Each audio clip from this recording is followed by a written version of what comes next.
different ways. And I'm able to put it across the website and populate the website. Even for my own personal website, I used it.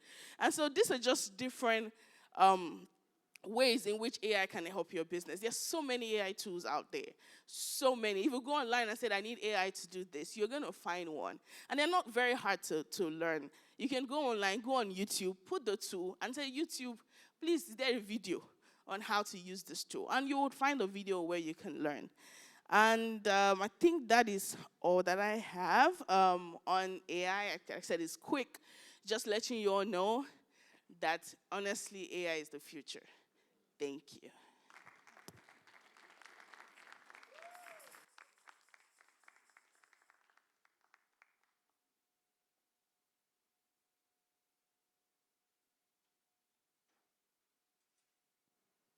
That was so much good information. Thank you, Lalade.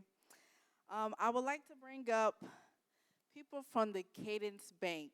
They are financial experts. We have Mr. Wayne Parkman, as well as Mr. Tim Carpenter.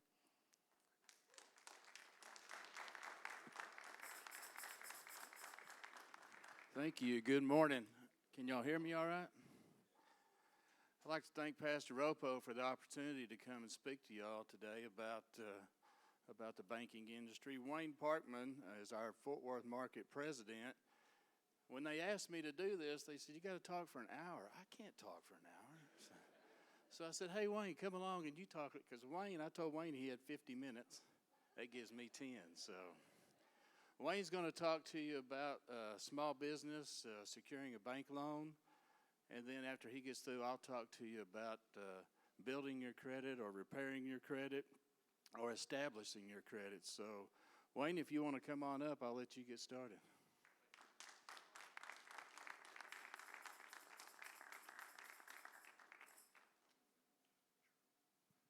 Thank you, Tim. I appreciate it. I enjoy hearing the young lady about AI. It's going to take a real big step in our future, so I appreciate what you've done. It was very informative. Thank you very much.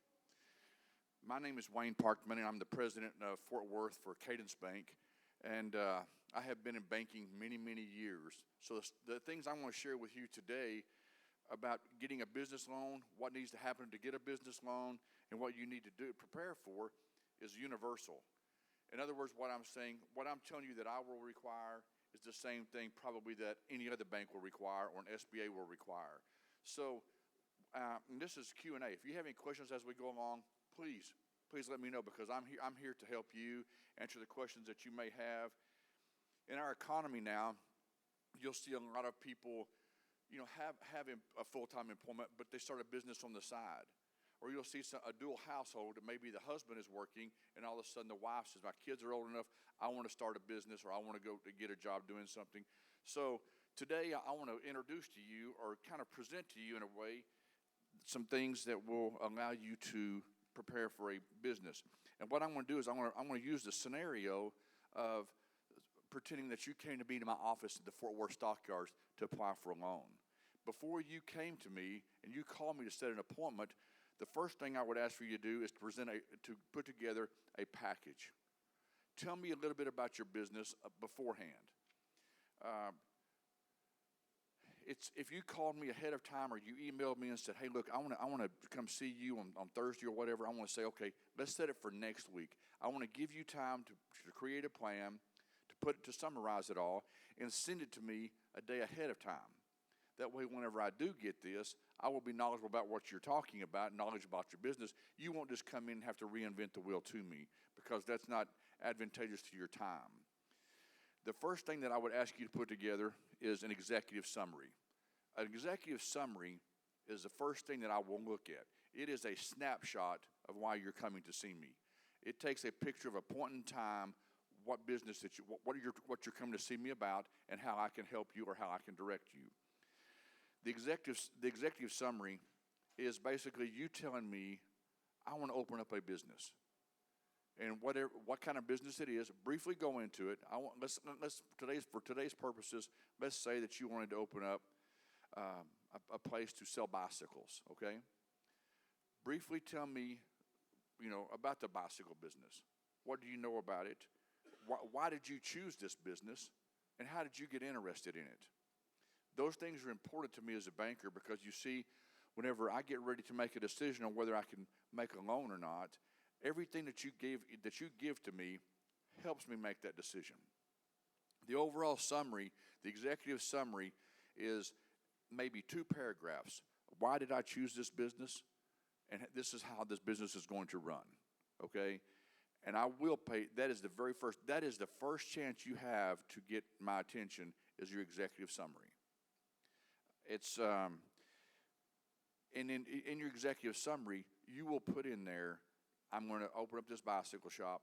I gathered this information about a bicycle shop, and I'm putting this in a package behind me. But the reason I chose to open up a bicycle shop is because I can see how more people, the gas is going to get too expensive, or people are concerned about the environment or something like that. Just a brief scenario. And I want to know how you were introduced to it, okay? That's very important to me as a banker. And listen, that's very important to SBA. If you wanted to go and get an SBA loan, everything I'm asking you today to consider is the same thing that the SBA is going to ask you to consider. Or EDC, Economic Development Corporation. Anybody that you put together a business plan, this is what they're going to ask for you to prepare. This is for every consideration. Company description. Is the company you're putting together that you just summarize to it? Give me a little bit of information about it. Are you going to be selling specific bicycles for a specific class? What are you going to be doing? I need to know exactly the description of it all. I need to know the bicycle, is it oriented toward people who want 3-wheel bicycles, 2-wheel bicycles, whatever it may be. I need a description of why this company is going to go into business. Why did you choose this? And at the same time, where did you choose to locate it? Okay? So the first thing I wanted you to prepare for me is an executive summary. The second thing to prepare is the company description. I need to know about this company. And I need to know in specific how this company is going to function. Okay? That's number 2. Number 3 is probably the one that you're going to have to spend more time on, spend a whole lot more time on the internet, spend a whole lot more time at the local economic offices. But number 3, I need to see a market analysis. Okay? What is your market? Number 1, what is your market? Is it everyone in Arlington? Or will you be selling over the internet? What will you be doing, and how did you decide what your market was? Most people come in here and say, well, or they talk to me, they say, I want to sell bicycles. Well, where are you going to sell bicycles? Oh, everywhere. Well, you can't, you can only spread yourself so thin. So where are you going to market yourself? What particular area and what particular demographics are you going to solicit? That is very, very important. I need to know, and if you decided, look, I'm just going to sell bicycles in Arlington, give me the demographics. Give me the population of Arlington. Why did you choose Arlington? Well, maybe you chose Arlington because it has UTA here, and a lot of kids use bicycles. Maybe you chose Arlington because the age group between 16 and 25 has high demand. They're very conscientious. They like to ride bicycles. Give me an example of your market analysis and what it shows for you. And that market analysis, you're also going to tell me your competition. Okay? Who sells bicycles in Arlington? We go, well, pretty much Walmart, anybody, there's several bicycle stores. If you are going to have competition, how are you going to compete with them? They've been here, they've been established. What are you going to do that's a little bit different than what the existing bicycle stores do? You might come in and say, well, I'm going to sell a bicycle for less cost. Okay, how are you going to do that? Give me an example. Will the market support another bicycle shop? Will the market support enough bicycles to be sold to rent a space, to pay your employees, to buy inventory, and everything else that goes along with it? I need you to be very specific on market analysis. That's very, very important, not only to me, but it's to you. A lot of people will start to say, I want to open up a business. And by the time they get through with the third one, they go, this is not the business I want to open. This is not what I thought I was getting into. This is informative. This is kind of like whenever you were in high school or something and you decided to prepare for a test coming up, and it was, you prepare for it. That's kind of what this market analysis does. And the market analysis is very, very thorough. If you wanted to open up, let's just say you want to start selling bicycles for Schwinn, you can, once you after you talk to the person about the franchise, you would talk to them about market analysis. They could do the market analysis for you. There's all different kinds of assistance that you can get. There's the Economic Development Corporation. They can tell you how to get market analysis. They can tell you anything you want to know. Where would most people ride bicycles? Why would people ride bicycles? And can you go outside of the Arlington area? There's a lot of help out there for it. The market analysis, the internet's the greatest thing. You can always go to the internet and type Arlington, Texas, and ask for the demographics. It's under Wikipedia. But they'll tell you what you need to know, and they'll tell you now there's bicycle trails. If you'll notice that this is a true example, because whenever I had the bank in Roanoke, a guy did open up a bicycle shop. And one of the things he gave to me is he said, it's amazing at how many of these new subdivisions are being developed, and all of them have a biking trail. And I wasn't aware of that, but it all made sense. And by the way, I did lend him the money to open up the bicycle shop, and he was very, very successful. But he had planned on this, and he had spent a lot of time putting a very good package together. That way, when he did get the business opened, he was very well aware of what he faced, and what the obstacles were going to be, as much as the advantages. And can you expand your market? Can you expand in the market analysis? Is there going to be enough in the supporting areas? Can you expand your market? If you, for example, if all the areas around you, if there were so many bicycle shops and they had already been, if their population was already saturated with bicycles, then you probably couldn't say, I couldn't expand my market into the next county or the next city. You've got to know, you got to be aware of what your market is. The market analysis will be very informative to you. It will tell you average household has 2 bicycles, and the average buying them for $75 a piece. Everything that you want to know about your market analysis, you carry forward. In just a moment, we're going to talk about the financial analysis of this business. You have to have your marketing information before you can do your financial analysis. You have got to say, there's hypothetical 30,000 people in Arlington, and I can expect, 3% of them next year to buy bicycles. That gives you what your sales are going to be. And with that, it'll come with your profit margins. It's going to come with your expense to open a shop. The market analysis also details, what are you going to pay for a shop? Where are you going to set up your shop? As a strip center? Is it a standalone? Is it just going to be strictly internet?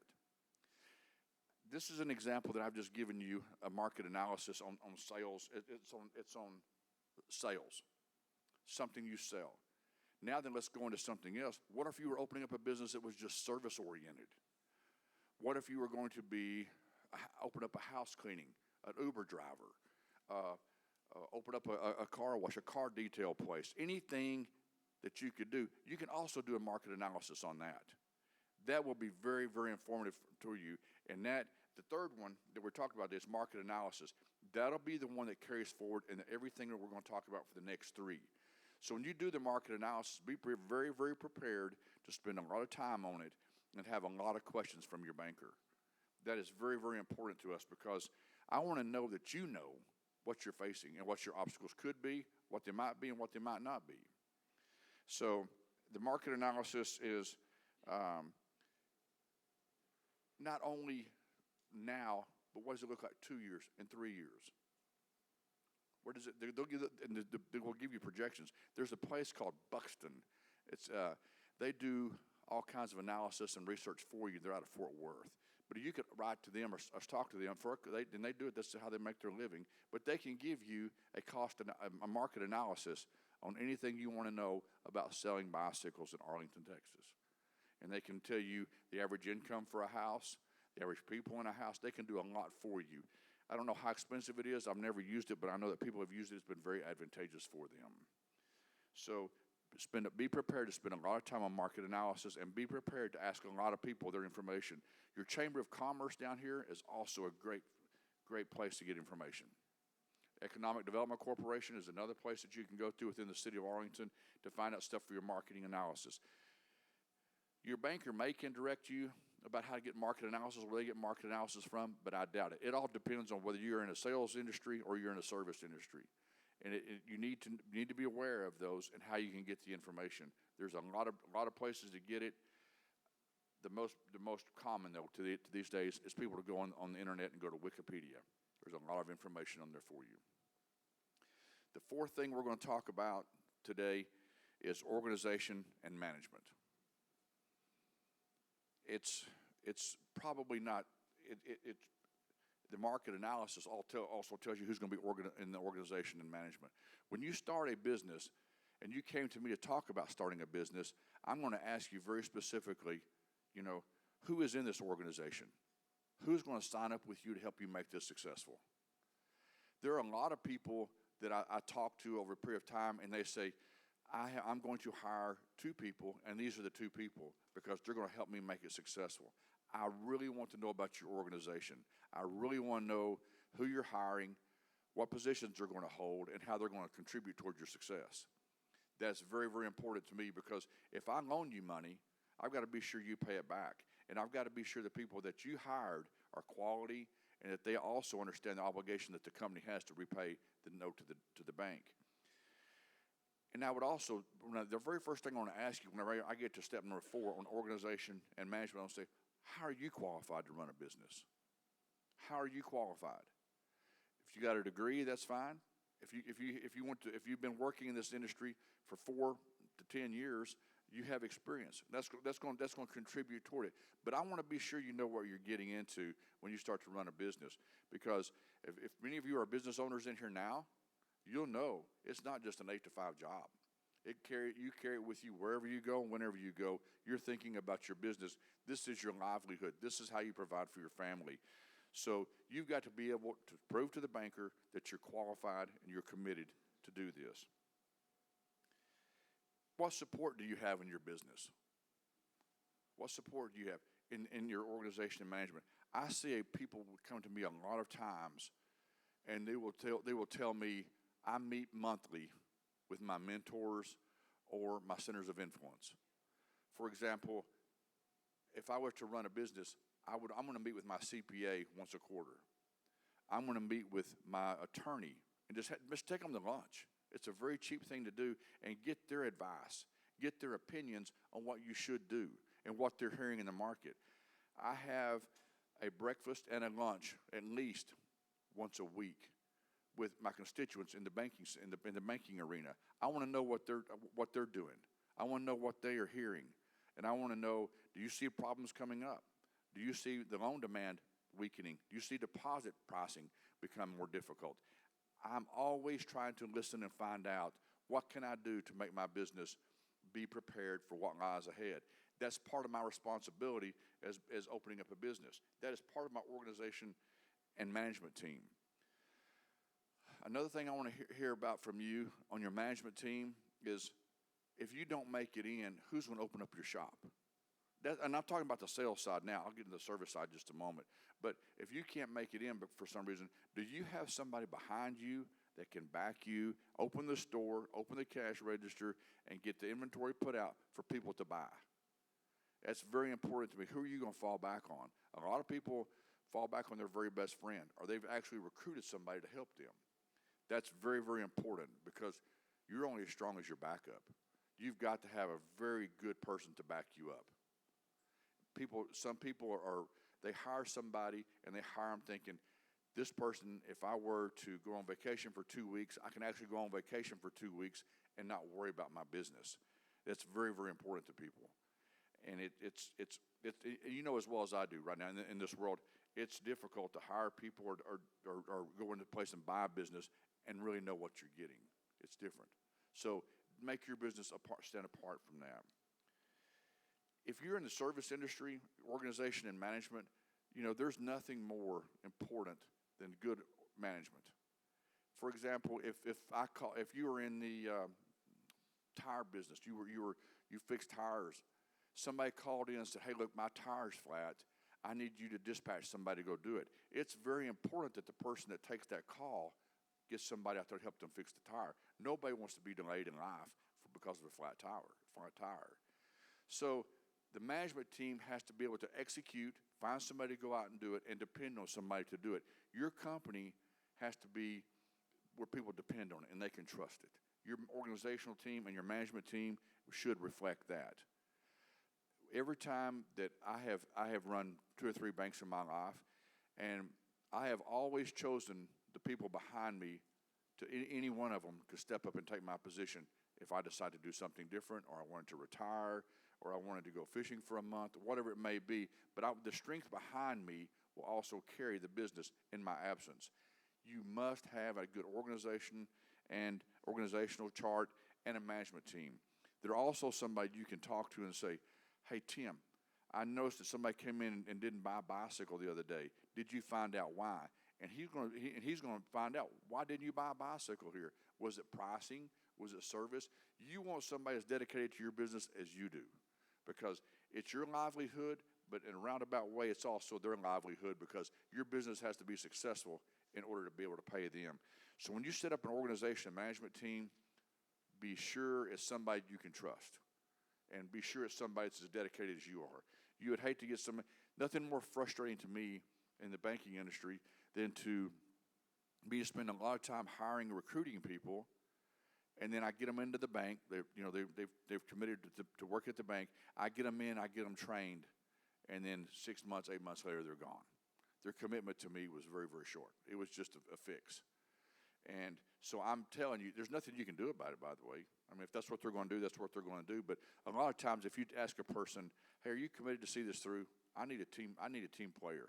I need somebody as dedicated and interested in this as I am. Can you help me get to the next level?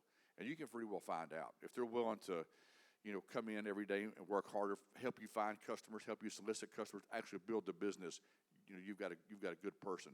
Be sure that they know what you expect. It's always easy to hire somebody, but when you hire them, you should say on the organizational team, I need you to be as committed to this as I am, and this is what I want you to do. Clear expectations. I can't emphasize that enough.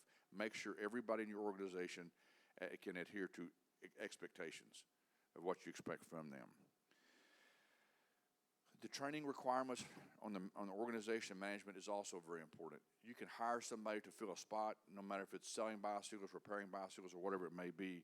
But the thing about it is, you've got to train them. You can't just hire somebody and they do it their own way. Be sure you spend time when you hire somebody to train them and have them developed into the next level employee that you want them to be. Train them the way you want them to be trained, and train them in the most efficient way and the most advantageous way for your business. Organization and management is very, very important. And if some of you here have been in a business before, you understand the people above you has also looked down to say, look, I need you to buy into this. I need you to buy into this business, because it's up to you and me to make this work. The fourth thing that we're going to talk about today is, the fifth thing, and products and services sold. As a banker, I'm going to ask you, what is your product? Tell me about it. And I expect you to know about your product. We've already talked about marketing area. We already talked about your executive summary, your company description, your market analysis, organization, and management. Now I know what you plan to do with the business, and I know about your business. Now tell me about your business. Tell me about, what are you selling? What are you going to have? What is your product? Tell me about it. And I'll give you an opportunity to tell me about it, and I'm going to ask questions. How did you become interested in it? What about this particular business did you get interested in? Why can you make a difference? Why can you be a huge success whenever you know there's 3 or 4 bicycle shops in this area? What sets you apart?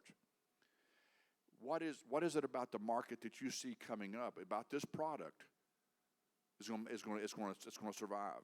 A long time ago, whenever I'm kind of telling my age story, but I remember when we first got the DVD player. Y'all remember the DVD players that came out? Y'all may be younger than me, but it had a real long cord. It wasn't even remote control. It had fast forward, and that's all it had on it. Somebody had the vision to have the DVD player, had the remote. You could fast forward it, you could rewind it, you could turn it off, and you could turn it on. Is your product, are you getting in, what into the cycle are you getting in on it? For example, a bicycle's they're always going to be here. but they're always going to be for a different part of our society. So always make sure that your product is not something, if somebody came in and tried to sell you an old record player, you probably wouldn't want to buy it, because there's so many different ways to have music now. Be sure that the product that they bring to you, that they know that this is going to sustain. You can tell by looking at our industry right now, things are changing. The lady who spoke about AI a while ago, that's fascinating to me, because our entire world is changing, and what she had to present and what she had to say is so informative. She's on the cutting edge. She's on the frontier of what's fixing to happen. Is your product on that same cutting edge on the frontier? Will it survive? As a banker, I've got to ask you that, and I need you to be very specific and very clear with me that this is the product that I'm going to sell in my business, and this is how I know it's going to survive. And you've done it by your market analysis. You've done that by the research of the company, and you've done that because you're investing your time, money, and your future and your children's future into it. So I expect you to know a lot about the product. And then I want to ask you, why is it different than what's on the market right now? What separates you and selling this product from the ones that are already on the market? And I don't know what your answer could be. It could be because mine are prettier, mine are going to be faster, mine might have wider tires, whatever it may be. But you've got to make sure that whatever your product is that separates you from what's already out there is what is wanted by the community. Just because you think it's going to be admired and desired and people are going to want it, you in your market research, you're going to find out whether you really did your business or not, or did your research, because it is very, very important that you know what separates your product from somebody else. Maybe you've had this product. Maybe you bought one just to make sure that it works out well. And if it has, you can use that. But at the same time, what's the market going to say? Be sure you know your product. How much of this product is dependent on advertising and promotion? Is this something that people are seeking all the time? Or is this something that you're going to have a lot of advertising, a lot of promotion, a lot of on the weekends being open with the flags, everything flying? I'm asking, what is it that, how are you going to sell your product? It's easy to sit on, just say, hey, look, I want to get a web page, and everybody's going to go to my website, and we're all going to reap benefits from it. Okay, well, how come? I want to know more about it. What is going to drive people to that? What drives people to your website? Why are people going to become interested in your product? Why is your product so much different than what's on the market? And then why are people going to make a change? One of the hardest things for people to do, especially my age, probably down to 50 years old, people don't really like change. They like to be consistent with what they have. So tell me, how are you going to advertise and how are you going to get it out to the public? How many of y'all in here get newspapers anymore? That's what I'm saying. Things change. If you came to me and opened up a newspaper, start selling newspapers, you not have a really, really long talk, because I'm saying that's not, people don't advertise that way anymore, or that some people may. It's very, very few. What is going to drive people, and why are people so interested? They're going to go look for your product. Why is it that you have an edge on everybody else? Be sure you can answer that, because the products that come out today they're going to be different. Somebody's going to come up with a new rat trap in a couple of years or so forth. How can you sustain your market? Who's your competition? I say that once, I'll say it again. On your product service sold, who is your competition? Tim and I finance a lot of commercial strip centers.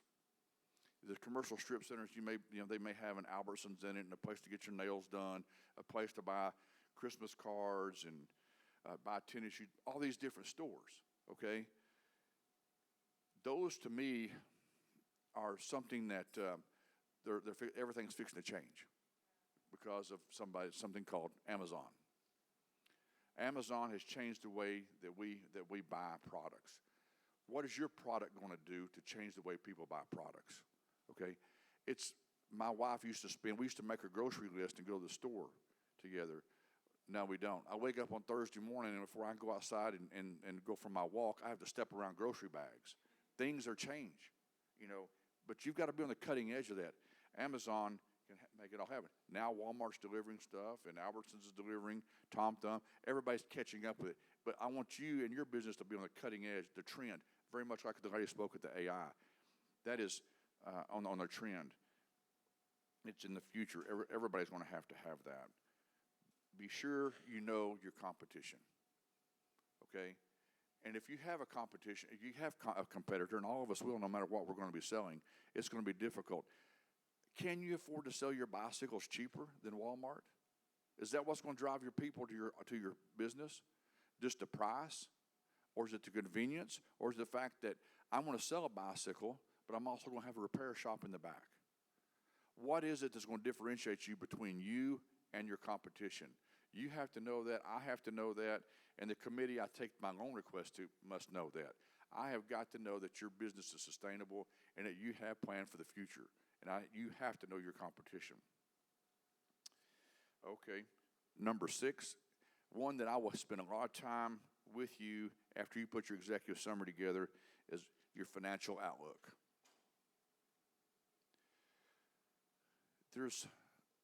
I finance quite a few new businesses, and I help them get started. I do it with the assistance of SBA. If y'all aren't familiar with SBA, I could not bring an overhead and put it up today because I'm very limited on what I can do and what I can show because I can't speak for the SBA, but I am an SBA preferred lender, which means we have a lender on staff at all times who does SBA loans, Small Business Administration. They're part of our United States government. The government sets aside money every year to fund new businesses. There are a lot of opportunity right now. SBA has some money. The financial outlook, that if you've ever called SBA or went to their website or ordered anything from SBA, you will find out that they want to see your projections are very, very important to them, okay? If you project that you're going to sell 20 bicycles during the month of February and you're going to make $100 off each bicycle that you sold, that's $2,000, okay?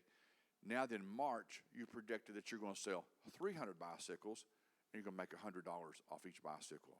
Okay, I want to know what projections do you have, and what do you see in your market that's going to allow you to sell 100 bicycles more? Your financial projections, your financial pro forma is probably where I'm going to spend the bulk of my time with you. I want to know how this business is going to make it.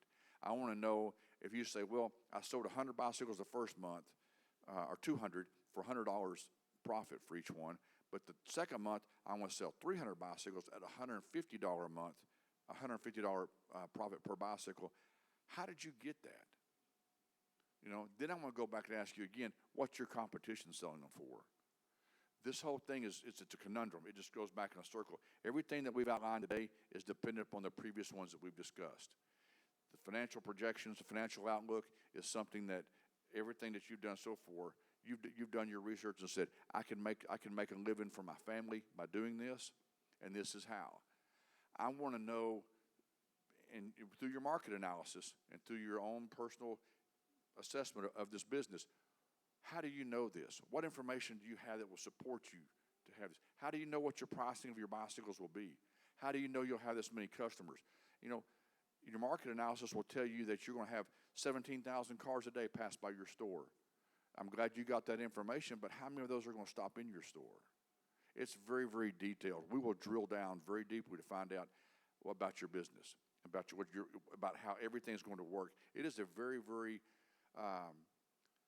strenuous process, but at least by the time you get to this financial outlook, you're going to know more about that business than you ever thought you'd dream, because you're going to drill down, just prepare to go meet the banker.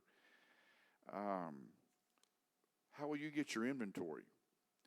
If you were going to buy bicycles, you were going to buy them from Schwinn, and they said, you know, in order to open this, you need to buy 200 bicycles. How are you going to fund your inventory? The bank may say, yes, we'll help you get your inventory, but we'll only finance 50% of your inventory. So if you're going to buy $20,000 worth of bicycles, the bank will only fund $10,000 of it. You must do that yourself. And then you must talk, where are you going to get the money to do that? Are you prepared to pay interest on it? The financial outlook and financial projections take everything into consideration.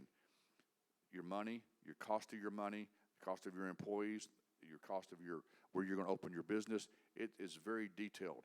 something that I spend a lot of time on. It's a spreadsheet, and I'll look at it for 2 and 3 years in the future. So please be prepared on the financial outlook in your projections. Please be prepared to spend a lot. And by the way, SBAs do have counselors. If you're serious about opening a business and you know that you don't qualify for a conventional loan and you need a little bit of support, the SBA Small Business Administration does have counselors.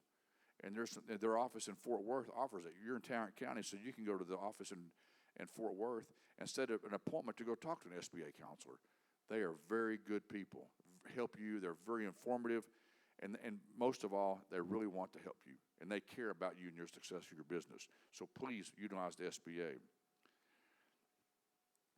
The next thing is, when you start a business, nobody tells you what a financial strain it is on you. There's always something hidden.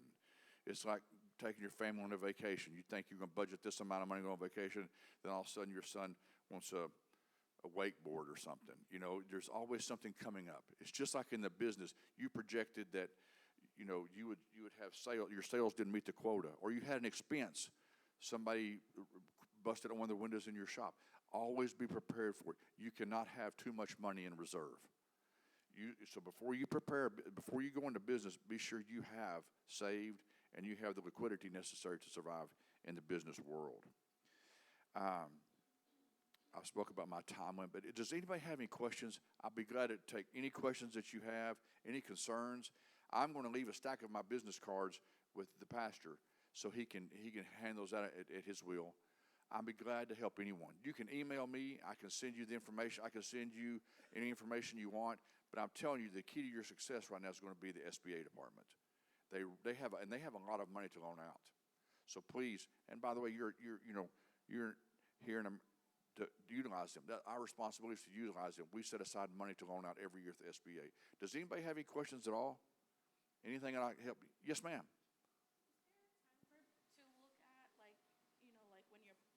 Projections, like sometimes the SBA loan, the application process might take a long time. So should it be like 6 months before, 3 months? Like, what would your advice?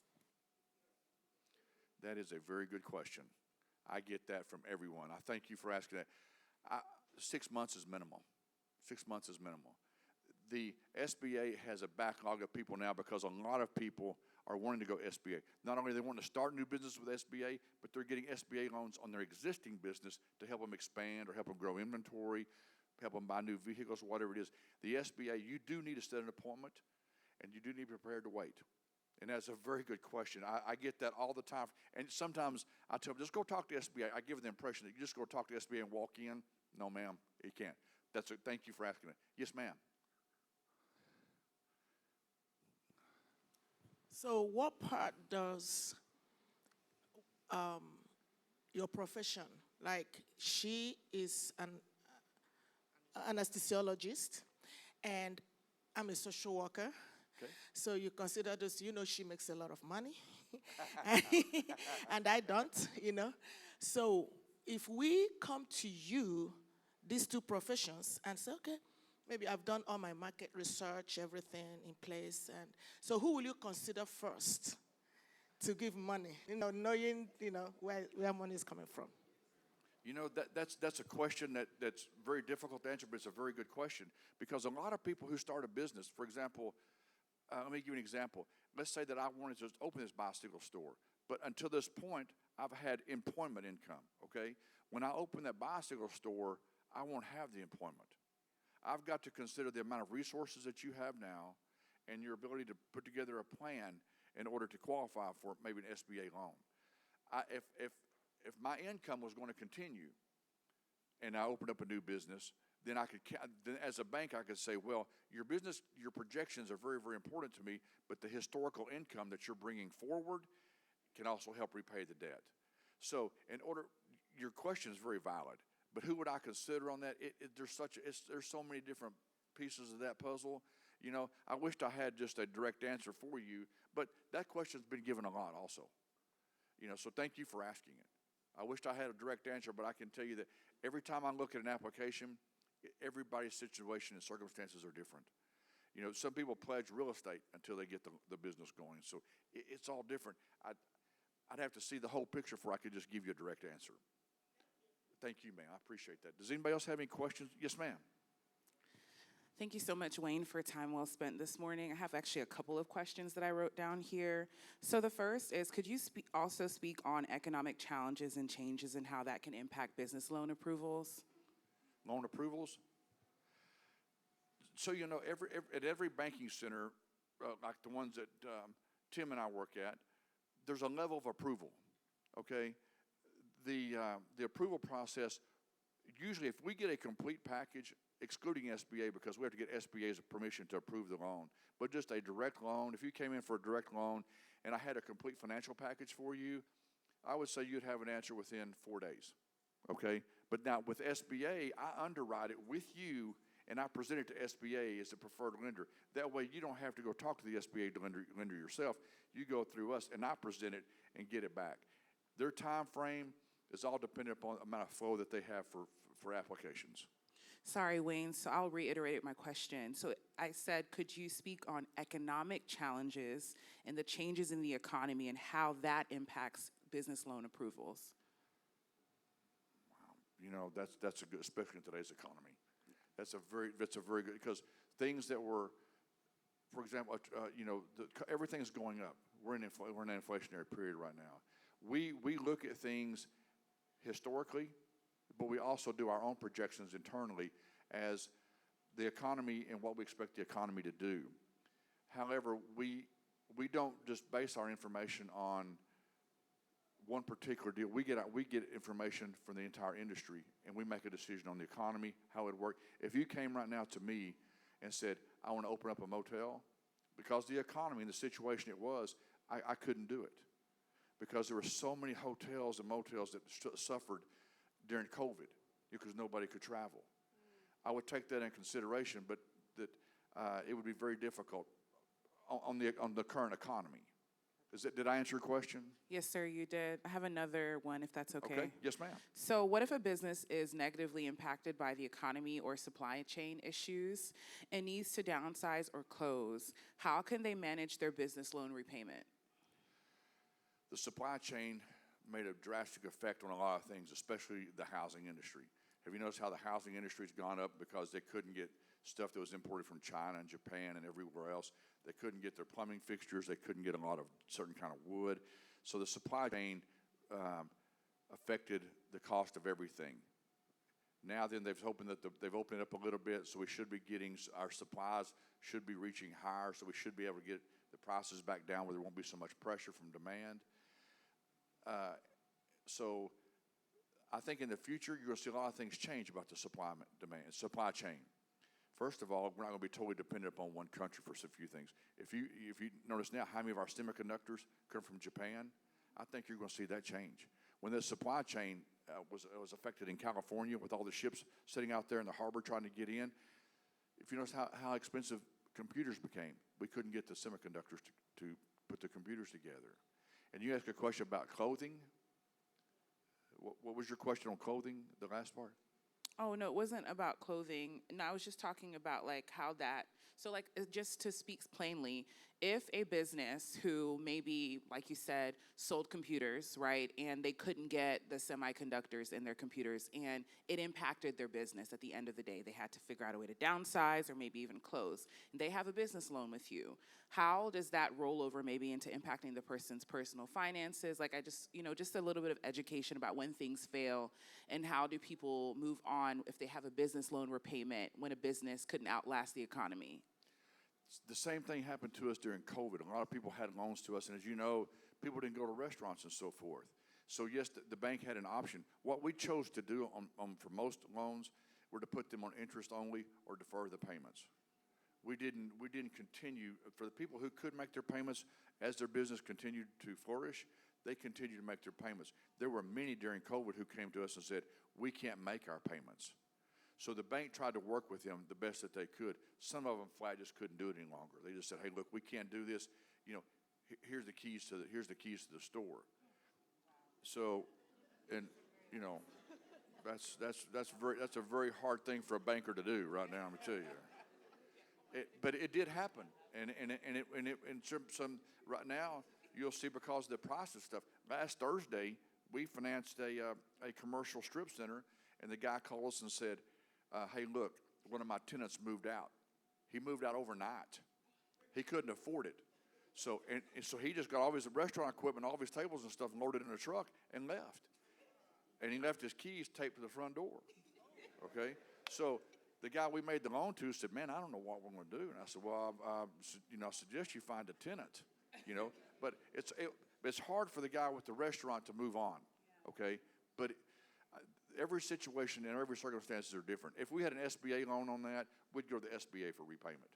If we had a loan against their equipment and their furniture and fixtures, we would take that and sell it and hope to satisfy the debt. If we didn't, we would call the person and say, hey, look, you still owe us money. We can put you on the payment terms or whatever. We always try to work with somebody. There's nothing worse than a bank to have to foreclose or take something back into the community. That is not what we want to do. That's why we underwrite everything. We're so stringent in everything we do, because we don't want to have to take something back. And I appreciate your question. That is reality. It truly is. But you're going to see a lot more businesses struggle going forward. I don't know if people know you've noticed or not, but our property taxes are going up. Yes. Our insurance is going up. And there's competition. There's Amazon that's lurking lurking everybody's door every day. And people do have to make those decisions, and they're very difficult decisions. But the worst thing you could do is a surprise to your banker. I would go in and talk to them, go in and talk to the SBA, whoever you got the loan through. Don't just wait till the day of reckoning and go in and say, hey, by the way, I closed up last night. Here's your store back. Keep in touch with them, because that makes a big difference on repayment of loans that have defaulted. I'm so sorry. I have one more question, Wayne, Yes, if ma'am. that's okay. So could you also just speak about common reasons why businesses get denied for business loans outside of the credit score issue? What ultimately makes someone get rejected? Debt to income ratio. Tim's going to speak to you about credit issues and how to restore your credit, how to build credit. He has a very good presentation. But people don't understand that a bank is required to limit debt to income ratio. For example, if you came in to finance a house with me, a debt to income ratio tells me that 40% of your gross income can't be going towards your bills. That's a maximum. If you're at 45%, I can't make you the loan. Debt to income ratio. People have a lot of debt these days. Let me give you an example. Let's say you make $3,000 a month, okay? 40% of that is $1,200. Your debt, including the house you're wanting to buy, cannot exceed 40%, okay? If as a bank, if I loaned you money and I knew your debt to income ratio was higher than 40%, I could be in trouble for lender's liability. In other words, I loaned you money knowing you couldn't pay it back. So I'm restricted on what I could do. But I'm telling you, the biggest thing facing people right now that I see in this immediate area is the amount of debt people are carrying. I mean, for crying out, somebody stole my vehicle back in May. I live in North Tarrant County. Somebody stole my vehicle, so I was just going to go down and get another one. That same vehicle was $91,000, And I'm going like, no, I won't be getting that one. So I went and found a 2015 Yukon and bought it. But people are faced with that every day because of the amount of debt that there is and the cost of stuff. It costs a lot to buy a home, to buy a vehicle, just to live. So, of course, number one, but your debt-to-income ratio is number two. And he's going to talk about the credit scores. But remember, on your debt, it's not bad to have debt as long as you pay timely. And I've seen people with credit card debt. I've seen a person that had over $300,000 in credit card debt. Yeah. And I asked him if he slept at night. He said, well, yeah, pretty good. Yeah. It's my banker that shouldn't be sleeping. He's the one to be worried about it. Hey, I enjoyed being here today. I'm going to leave my cards in the back for y'all to get. Y'all can email me anytime. Thank y'all. Thanks, Wayne. Now, just like Wayne, we'll do a Q&A, but I want easier questions. I don't want such difficult questions.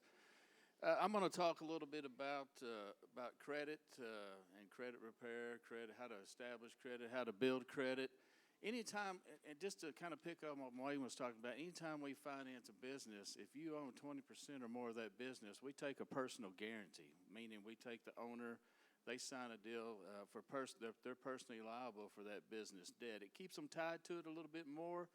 Where they, say, for instance, if that business was failing, we come back on them personally through judgments or whatever. But there's a lot of I want to talk about credit. And anytime you've gotten an installment loan, you've had to, they run your credit to see what your credit rating is. I think the highest your credit rating can be is 900, which I've never seen that. I think the highest I've ever seen is like an 812. But what I would suggest, if you don't have credit or you do have credit, the credit reporting agencies are required to provide you one free credit report annually. So you can go to annualcreditreport.com and get that credit report. And I would suggest that you do that. See what your credit score is. A lot of these, they show your credit score. They say, get your credit score, and you can go in there and you get your FICO score, and you see what it is. But it doesn't give you any detail on that credit report. The annualcreditreport.com will give you detail on your credit report. And even if you have good credit, if you have an 800 credit score, get a copy of that report and see if there's anything on there that doesn't belong to you. That's a way to, and make sure, just to check that. The number one reason for credit, to build your credit, the number one factor that affects that is paying on time. Wayne talked about that a little bit. You pay on time, and obviously, if you want to build your credit, you want to pay on time.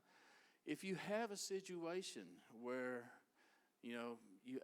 this has happened to me, where I've missed a payment, and I say, oh my gosh, I've missed a payment.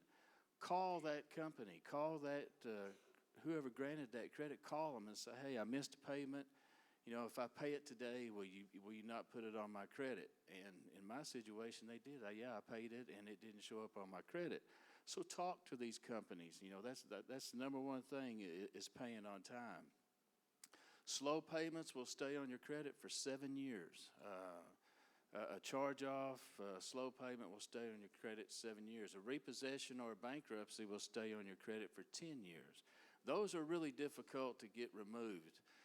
If you do have a situation where you have a charge-off, try to work it out with that company to pay that. A paid charge-off looks better than not paying it. That will help your credit. A lot of times they turn these charge-offs over to collection agencies, and those collection agencies may promise they'll take it off your credit, but they can't. But get it in writing if you can, or get a name. Hey, I talked to so-and-so, and they said they'd take it off. You can always go in and dispute once you pay that and give that person's name, give the date, the person's name. When you do a dispute on your credit report, you can give that information, and they may take it off there. It doesn't hurt to ask. Like I said, the paying on time is the main factor that affects your credit. Revolving availability is the second largest factor that affects your credit. And when I say revolving availability, it's credit cards, revolving accounts. Let's say you had a $10,000 total revolving account with 3 or 4 credit cards. Anything over 30% starts negatively impacting your credit. So, there's a lot of ways to do that. You can strategically pay those monthly payments, where if your statement comes out on the 20th, try to pay it down on the 15th, or try to pay it down before the 20th so that your balance comes down and lowers your revolving availability. Every time I look at my FICO score, when you look on that credit card deal, it'll say, high revolving availability. Well, so I work to pay that down. But, that's one of the things that affects it. You can also ask for higher credit card balances. I get that all the time from my credit cards. You qualify for a higher balance. Get that higher balance because it increases your revolving availability and it'll pull your credit score up.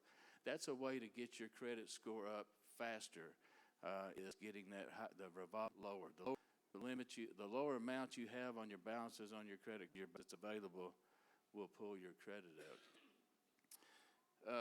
And ask for those higher limits. A lot of times they want to give that, and it's just as simple sometimes as giving them, updated income information, and then pay bills on time. We talk about credit repair. That's one way, and we talk about establishing credit. If you don't have credit, that's a good place to start. What you might want to do, and what I did this with my kids when they were 16. I had a real good relationship with my banker. You got to be 18 to enter into a legal binding contract. But I put my kids on their card loan. They paid off 2 cards and never made a payment. But it gave them good credit. So I put them on the note with me You can go on the note with somebody that has good credit, and it'll boost your credit. So, like I said, they paid off 2 cars, and by the time they got out of college, they had a really high credit score, and it helped them to get started with buying a house and getting their own, starting on their own. So that helps. And I talked about it a minute ago. Dispute any errors. I've done this. I've had some stuff on my credit where you can go in and file a dispute. You can file it with one credit card agency. I think there's 3: Experian, Equifax, and TransUnion.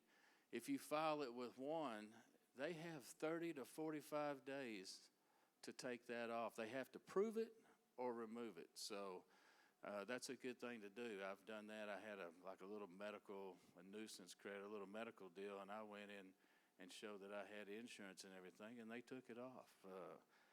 Talk to them. When you go online, there's a lot of things online. When you go online and look for credit repair, and there'll be a lot of credit repair companies wanting to repair your credit for you. And you can do that, but it costs money. It's real easy to do yourself. And just like Wayne said, I'm going to drop off some business cards, and I have a copy of this deal that I did today. It's from NerdWallet. It's a very good outlook, or very good format for repairing and building credit. If you get a copy of your credit report, a lot of times it's difficult to understand. I've been doing this for 36 years, and I still have a hard time looking at these customers' credit reports, trying to figure out what's what. But it usually starts out at the top with all of your balances, and then it'll have any derogatories. It'll be the second section. It'll have all the derogatories on your credit. So, like I said, get a copy of your credit report, look at that, and then try to fix those. Also, you can take, if you have high credit card balances, you can take one card at a time. A long time ago, starting out in banking, I didn't make much money, so I had some credit card debt.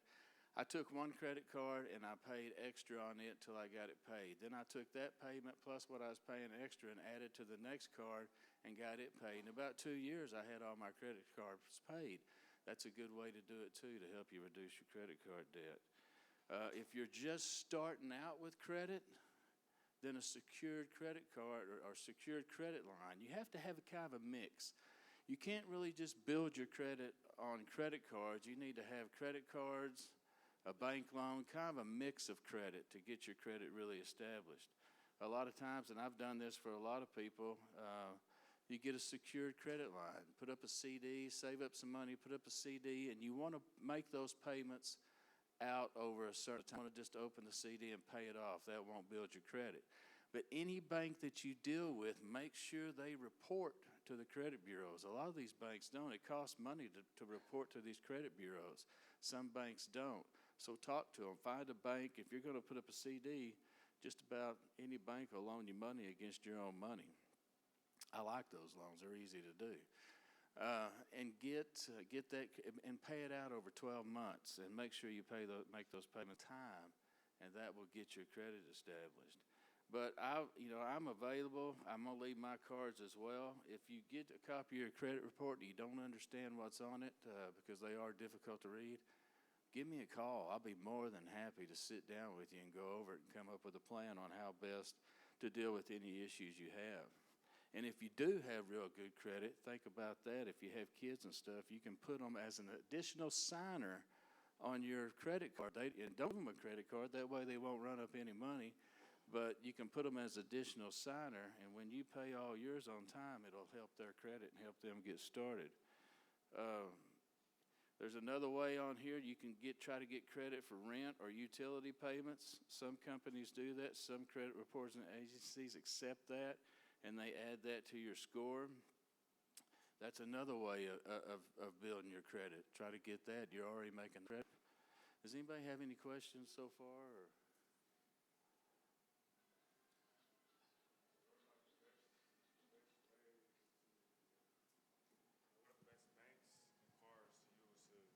What are the best bank cards to use? Yeah, like credit cards. A credit card's a credit card. I always look for the one that has the lowest interest. There's one card I had in Arkansas. In Arkansas, I was only allowed to charge so much in interest. So look at the interest, make a lot of money. I would just look at the interest rate, and all of them should report to the credit bureau if it's a credit card. But just research them. You might go on and just Google lowest interest rate credit cards, and it'll tell you. So if you're going to get a credit card, get one of those. Appreciate it. Like I say, I'm more than happy to sit down with anybody and go over this. I know we had an hour. There's about 8 minutes left. And we can't cover everything in a 1-hour session. There's a lot to cover and a lot to talk about on credit and starting businesses. We're available anytime. Pastor Ropo knows how to get a hold of me. I'll come over here and meet you over here. If you can't come by the bank, just give me a call, send me an email. We'll be more than happy to do. That's the funnest part of my job, is helping somebody get established in a business or get established with credit, because I make a customer for life. And if I take the time to work with you to help you with that, then you're going to be my customer forever. Well, at least 8 more years. I'm planning on retiring in 8 years, but you'll be my customer for 8 years. Maybe I'll stay longer. Who knows? Are there any more questions? I mean, that was a brief thing on credit. The main thing is pay the bills on time, try to get the revolving balance down, and talk to your creditors. Wayne talked about that. If you have a business that fails, go talk to your banker. Talk to them. They'll work something out. They'll do something. They'll liquidate the assets. They'll do whatever they can, then they'll set up some kind of payment plan. If you don't talk to them, they're not going to be that easy to work with. But if you're there every day or calling them every day saying, hey, I need help, they're going to work with you. There's not a banker that I know of that wouldn't do that.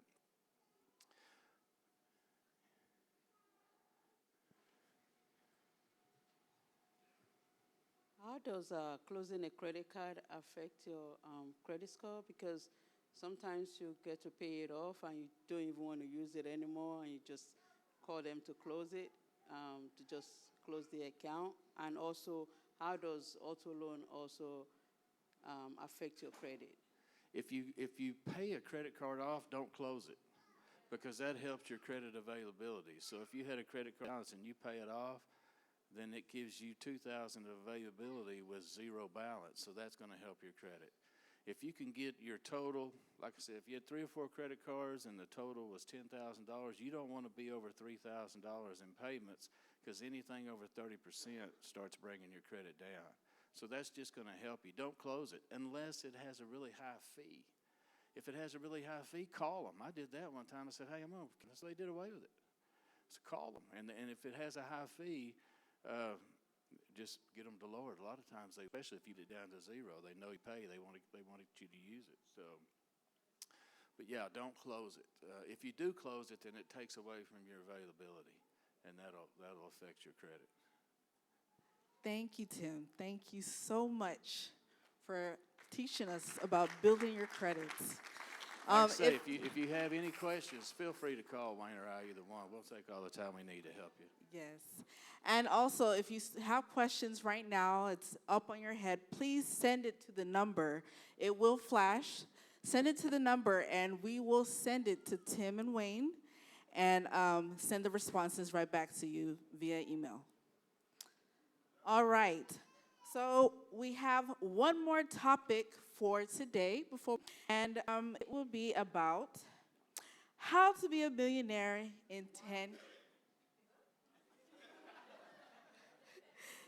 Say it again, I'm sorry. Yes.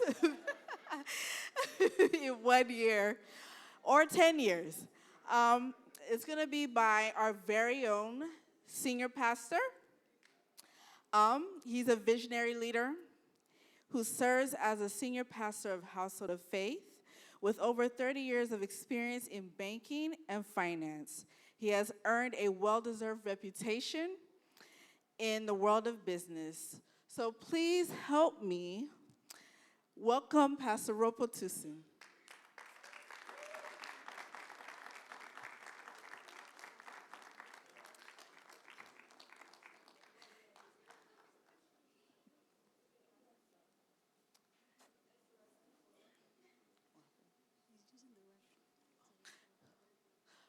So just hold on a few more minutes.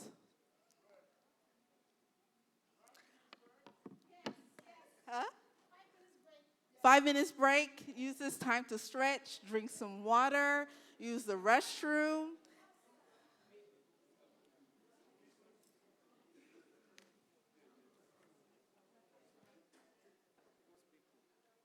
If you're an exhibitor, you can use this time to quickly set up before we get into the other session.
Praise the Lord. If you need any of the cards for speaker, the Cadence Bank, we have them.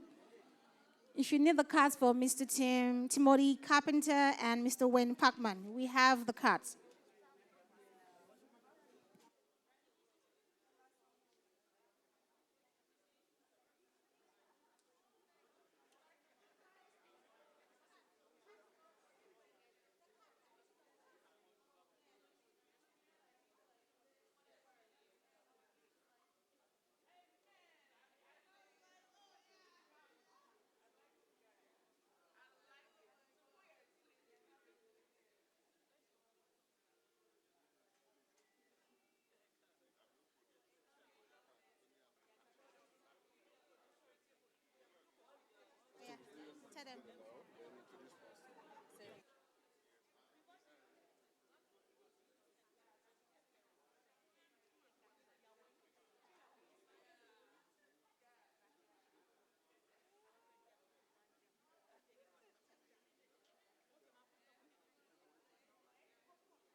Hello, everyone. If I can get everyone back in their seats.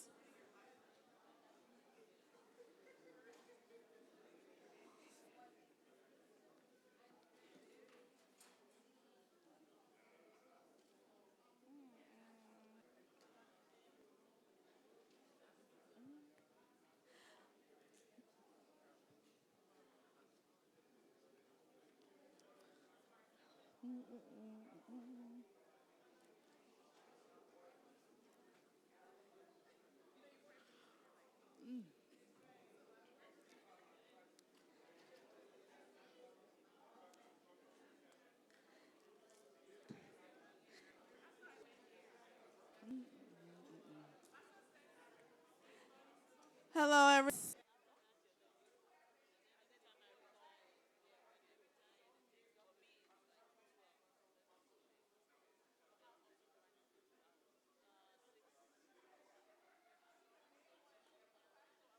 minutes, if I can get everyone back in their seats.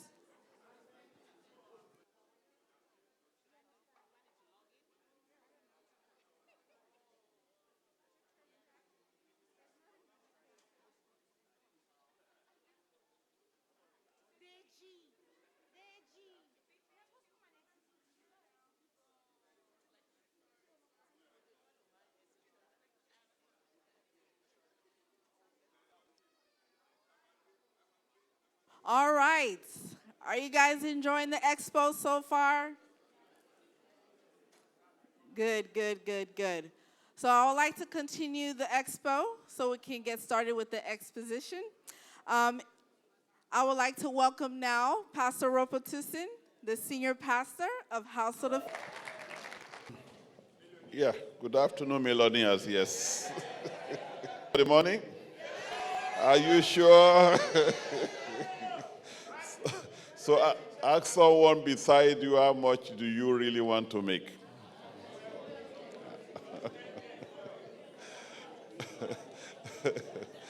So really this is going to be about how much you really want. A lot of us here, we are just very close to being millionaires than we can ever imagine.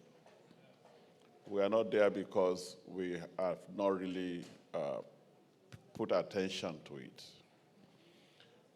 And I will say to you that it may not really mean much to you to be a millionaire, but I think it makes you feel good if you are one.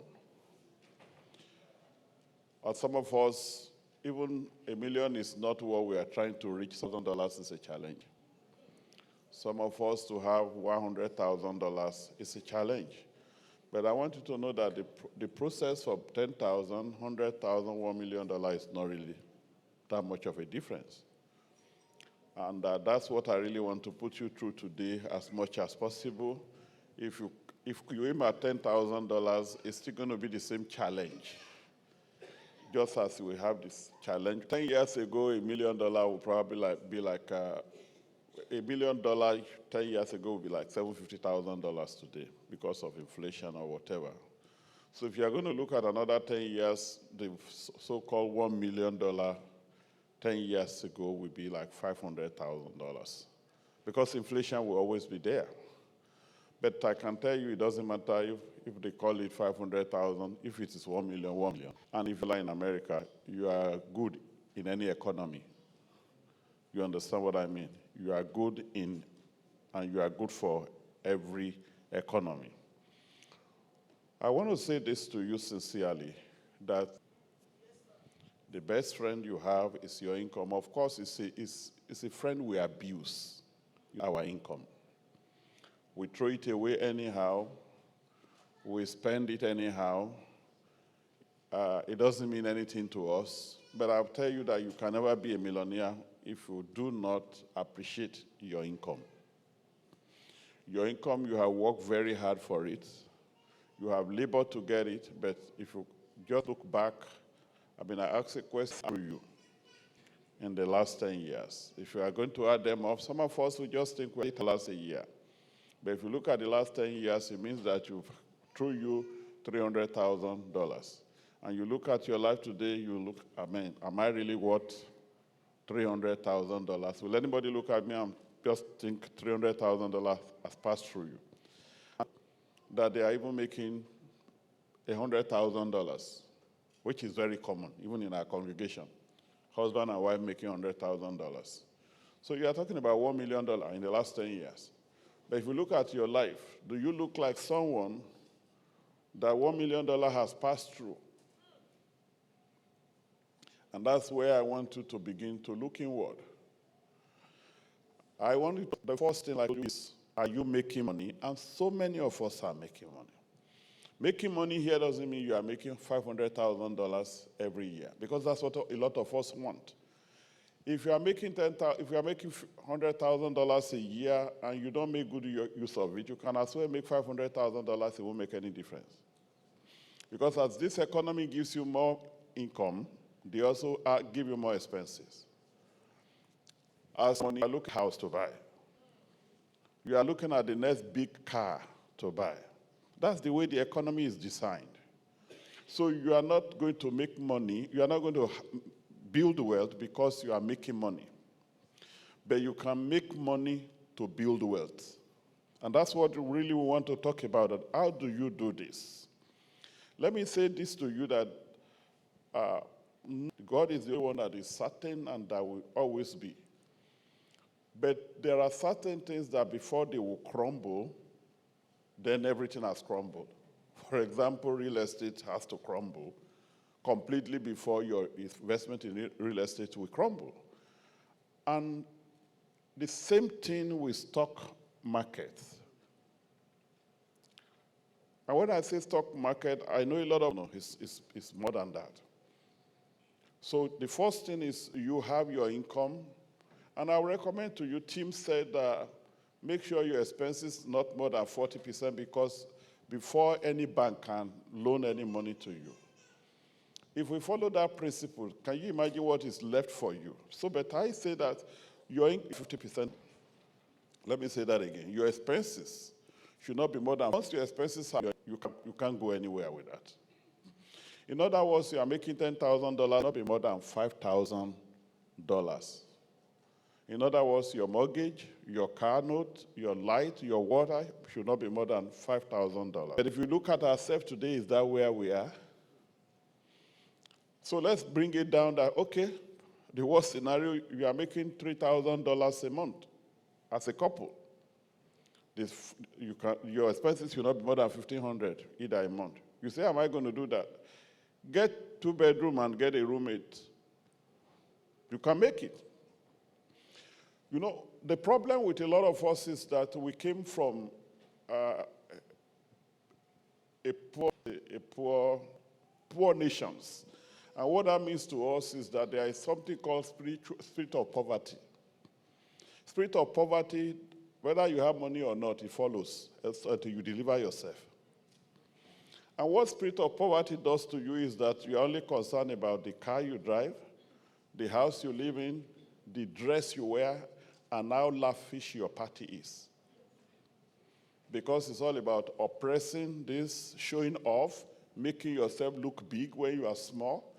This is what spirit of poverty does. And that's why a lot of people, once, especially diaspora from Africa, once they get that, they have a good car, they have a house, they don't have any other desire more than that. So they upgrade their cars and upgrade their houses and upgrade their dresses, upgrade their parties. They are not going anywhere. But we want to break away from that. We are not going to pass anything to the next generation. Hallelujah. So what we are going to do, like I said, have a good income, even if it's small, because you can start small. Once you have that income, then the expenses is the next one. Make sure your expenses is not more than 50% of whatever income.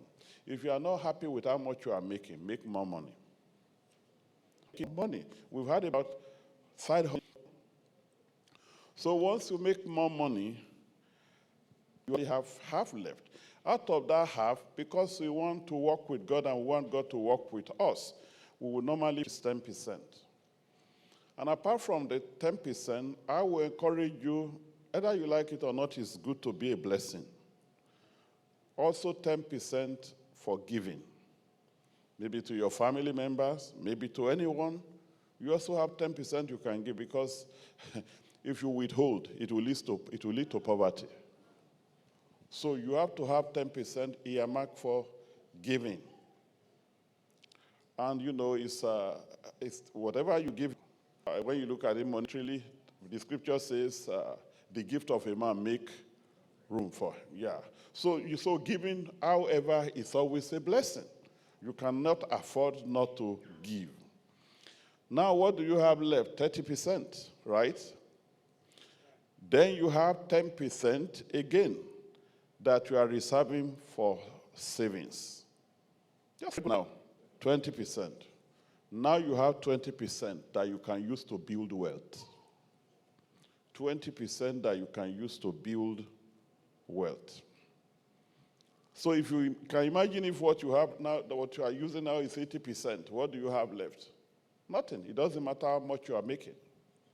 And I'll say this to you. Pastor Wale said yesterday about, does people assess person? earn your salary, and you know what you are doing. And before you know it, you become a millionaire. And I've said this to you, I don't like to say what I will not do. I have made up my mind that by April, I'm going to do what I'm telling you now. And in the next 10 years, I will show you that we spoke about it 10 years ago. See what I did with my own. And I want to see what you are, because if I can't do it, I won't talk about it. So as I'm not only going to do it myself, I'll make sure that the church also does the same thing. So this is a serious business. Hallelujah.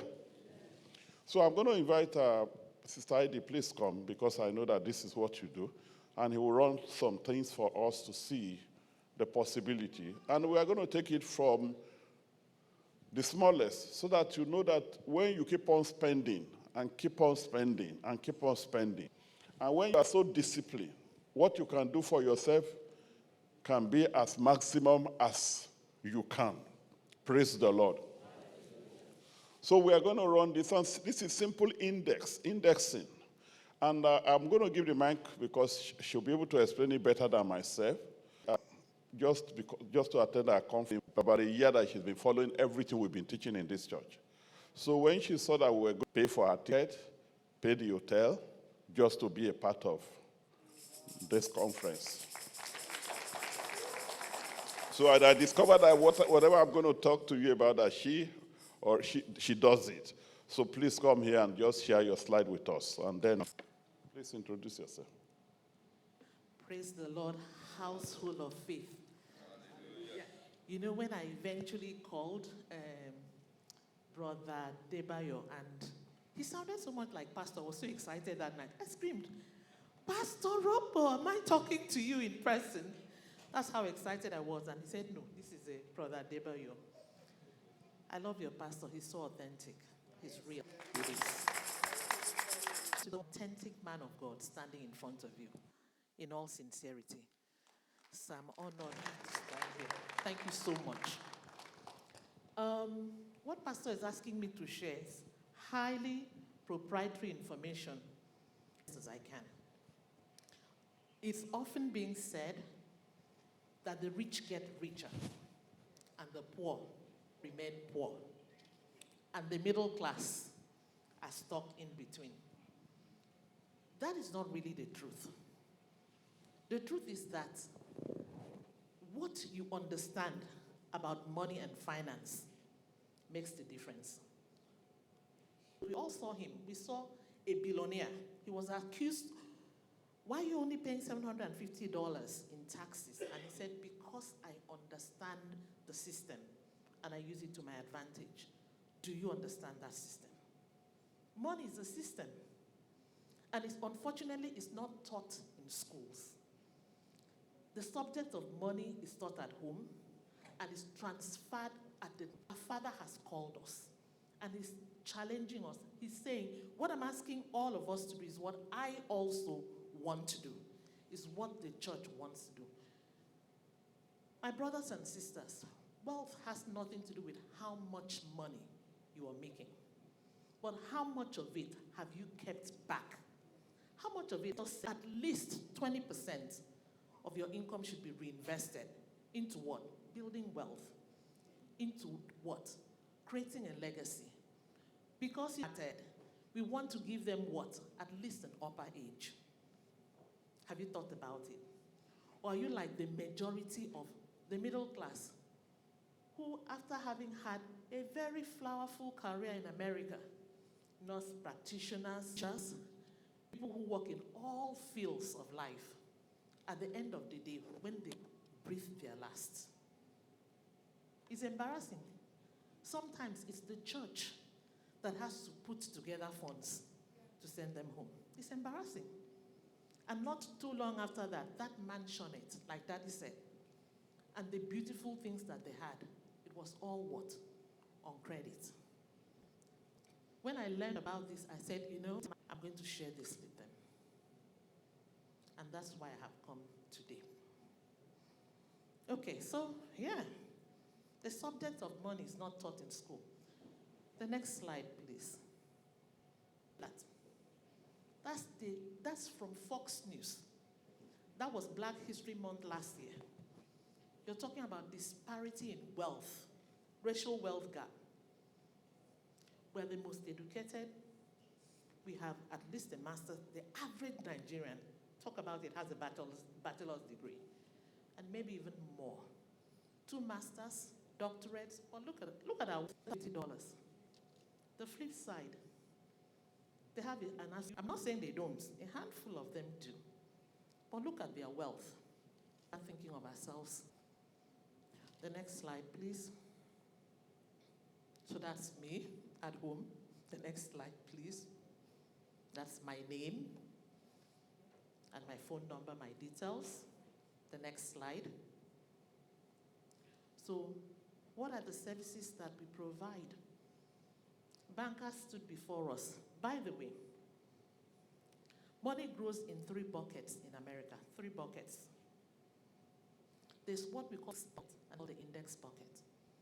In the fixed bucket, that's where you have your checking, your savings account, and maybe you have your CD, certificate of deposit, or fixed account.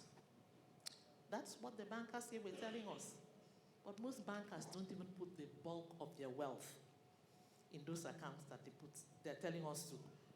Inflation alone, how much interest do you get when you put $15,000 or thereabout in a savings account? What is the interest rate that you're getting? You said it yourselves, 0.02 or whatever percent. Or I bank with Chase. Chase just, after people screamed and said a lot, they increased their CD interest rates to 3%. Not alone sufficient for you to build wealth. The next bucket is the one that we call the variable bucket. Unfortunately, that is the one that most of us, if we even want to, that's where we put our money. 401k, Bitcoin, 403b, 457, TSP. That's where most of us put out of the market. Do you know who tells us to put our money there? Financial advisors. Who are there? Bankers. Who are they? CPAs. Who are there? Bank analysts. Who are there? Economists. Who are there? Lawyers. Do you know why they tell you to put your money there? Whether or not you're making a profit, what are you going to do? You're going to pay them. It's making a profit for their services. So they advise you to take whatever little money and put it in your 401k, managed by who? Wall Street. Managed by people who are sitting down there. The market volatility, the market nosedives, you lose your money. What in 2007, when there was what? The house fell. You're in trouble. Praise the Lord. She's going to be attending to you on all these services, but I want you to get your computer, get your iPhone. I want you to go to get anything out of it. I want you to Google. Okay. I want you to Google and just check that there are different, when you call about index, when you talk about, but there are over 4,000 stocks in the stock market in the United States. And most of the time we are trying to buy 1 or buy 2 or buy 3, but sometimes it goes up, sometimes it comes down. And what works is, why don't you buy all of them together? Why don't you buy all of them together? So, and that's what they call S&P. That's like the 500 best stock in the stock market. Sometimes they will tell you total market, which means all the stock in the market. When you buy them, all of them cannot go down. When it all goes down, then there's nothing left for us again. So instead of buying one stock, buy all of them. Realize that Vanguard, Fidelity, and some of them, they have managed to put them together, where you don't have to buy just one stock. But once you put in money, you buy everything. Praise the Lord. Are you listening now? So, and what happened is, You can say, I'm buying stock of S&P. Now, instead of buying mutual fund, you can buy index fund. So index fund is like mimicking those mutual funds. You pay managers and you pay for the manager, just buying it directly. Of course, they will tell you to get in maybe 2 cents per $1,000, which is very little, unlike when you are paying managers to manage it. So that's why indexing is good, because you are actually investing directly instead of going through managers. But when you go through to manage, and I want you to check this thing now. Just Google again on your iPhone unapologetically. And check, just say S&P 500 annual, just say year-to-date interest. S&P 500 year-to-date, just year-to-date, even this January alone, or in the last 1 year, in the last 3 years, then in the last 10 years, then I want you to tell us, what do you have in there that this S&P 500 has generated in the last 10 years? How much has it earned? What's the percentage in the last 10 years? Say that again. To date or the last 10 years? To date, right? So to date it's up 20, that's 24%. So,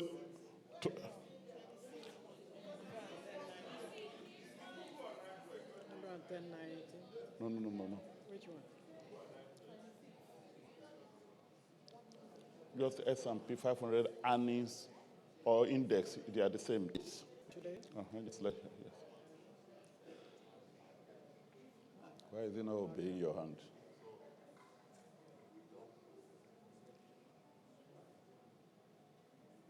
This one is saying 18%. How come your own? You are using iPhone, you shouldn't have problem.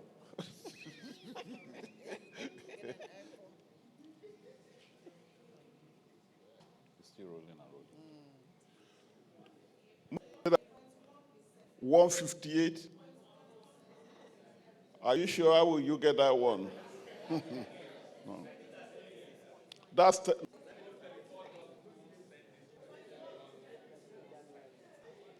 percentage, yeah. 24%, yeah, let's listen to the accountant. Okay, he said 24%. So if you are putting $100,000, it means you have $24,000 just from this January alone. Let's look at the last 3 years.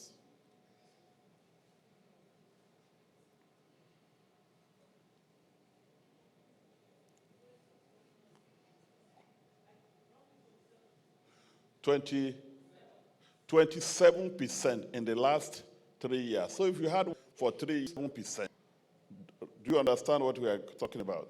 Now let's look at 10 years. And we are going to do something after that. 10 years, what do you have for 10 years?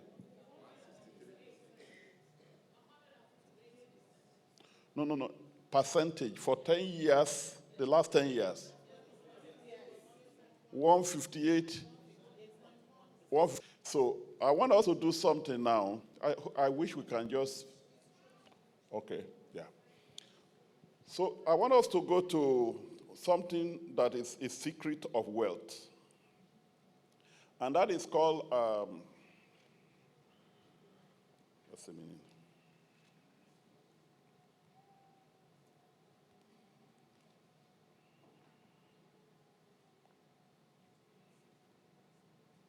Go to the interest and be able to charge it so that if you are putting a certain amount, I'm trying to get the exact something now.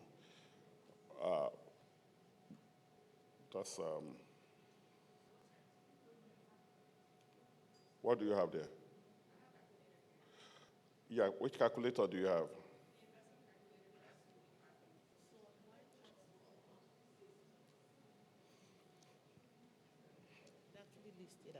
Okay.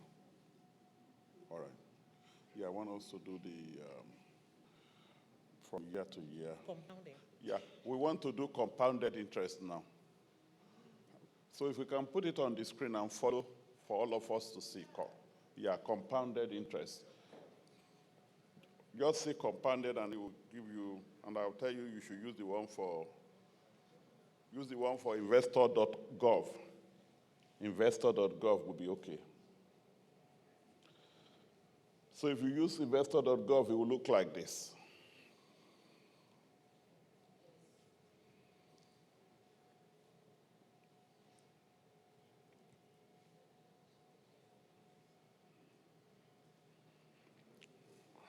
I wish we will go funds. So if you have investor.gov, the Bible, yeah, the initial investment there. In the initial investment, let's say, for example, let somebody say how much amount? $500. Okay, so you will see the challenge of saving only $500. Yeah. No, that's for your compound interest. Let's say how much do you want, what's going to be your initial? 2,000. So that's where you know that this thing is in your hand.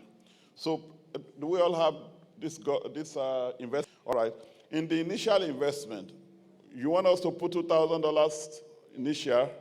All right, put your $2,000. Then it will ask you how much you want to be contributing monthly. You said 500.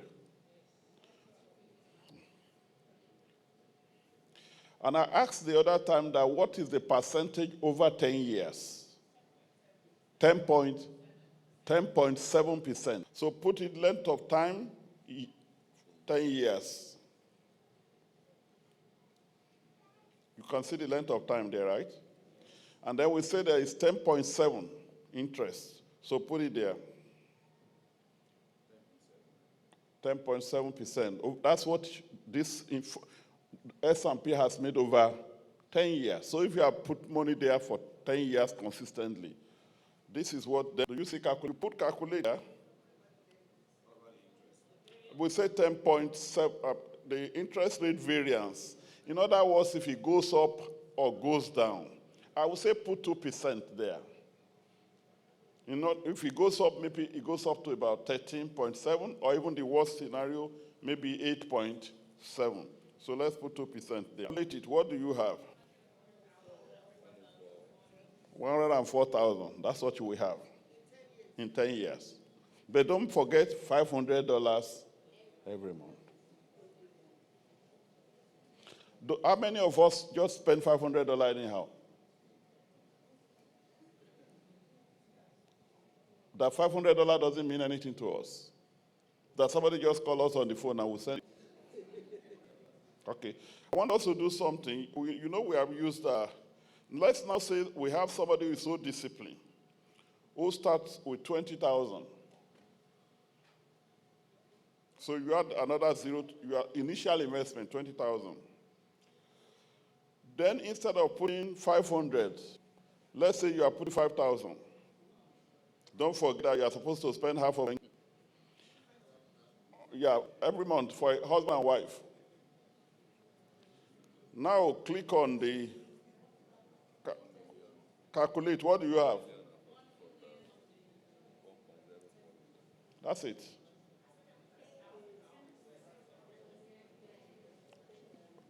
Do you know some of us can do this easily? Especially those of us who have business. Just even making it same from our business. So we give it just anyhow. Yeah, because the variance was there. 2%. And I'm telling you, this is the worst you will get. Go ahead, sir.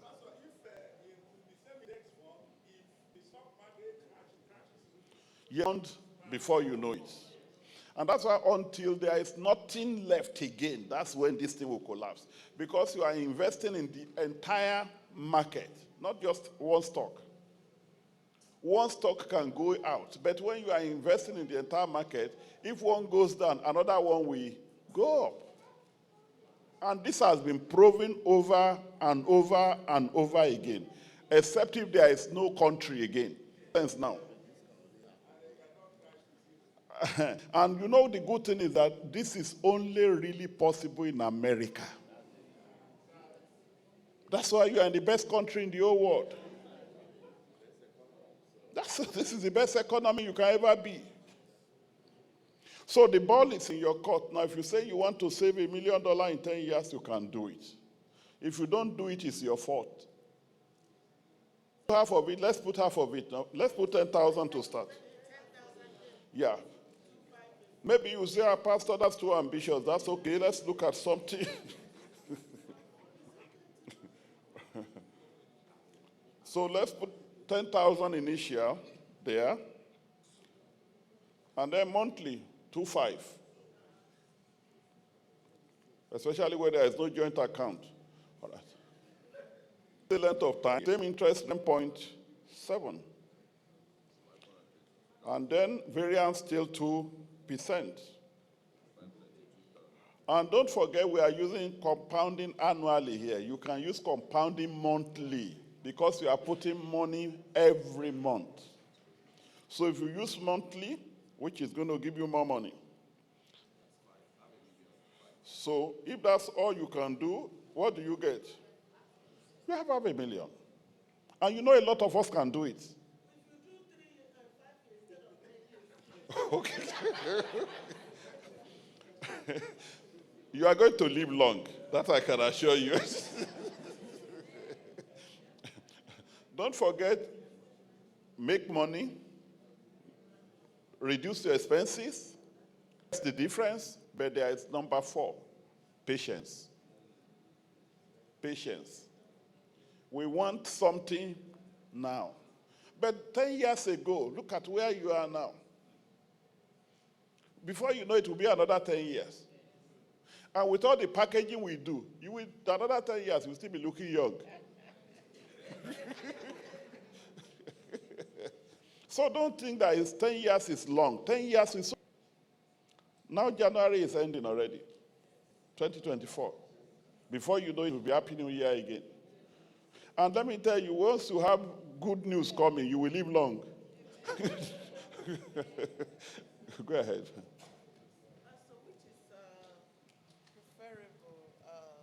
Putting more down payment than the monthly. No, on this. It's good. And then let's put 5,000 every month. And look, see what you will get at the end of it. Well, that's why this thing is in your hand.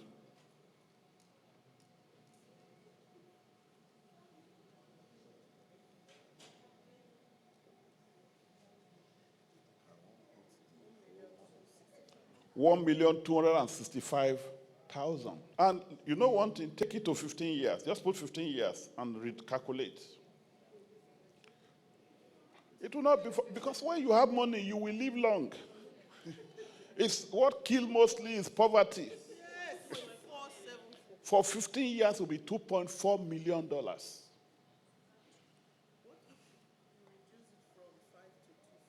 Okay, make it 2.5. Because the longer, the better, really.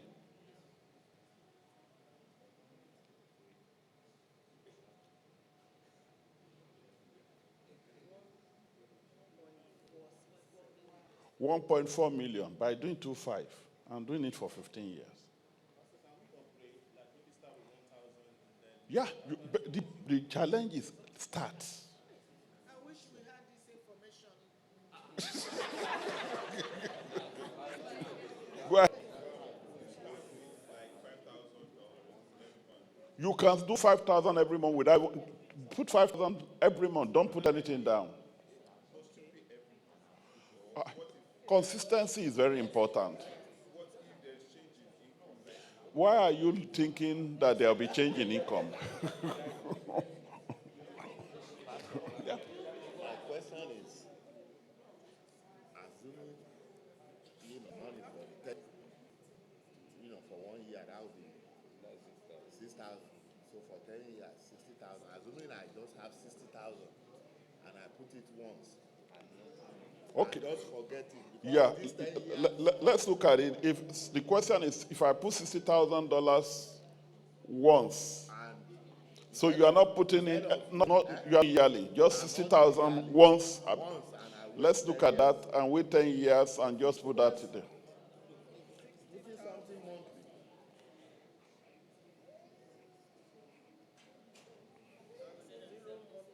How much is it?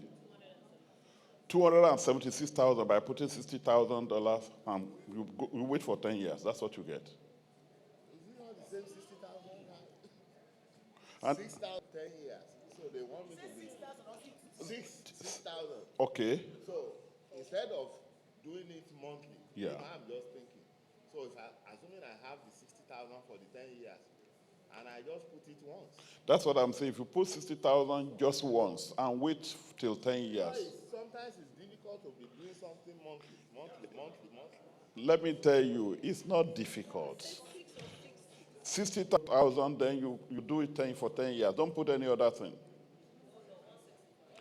It will be $165,000. That's what you get for 165. Yeah. So it takes discipline to make money. Why a lot of people are poor is because they are not disciplined. Go ahead. It's discipline. All right, so Pastor, shake the waters, but like bring up some statistics that millennials are struggling with so that we can get better advice here.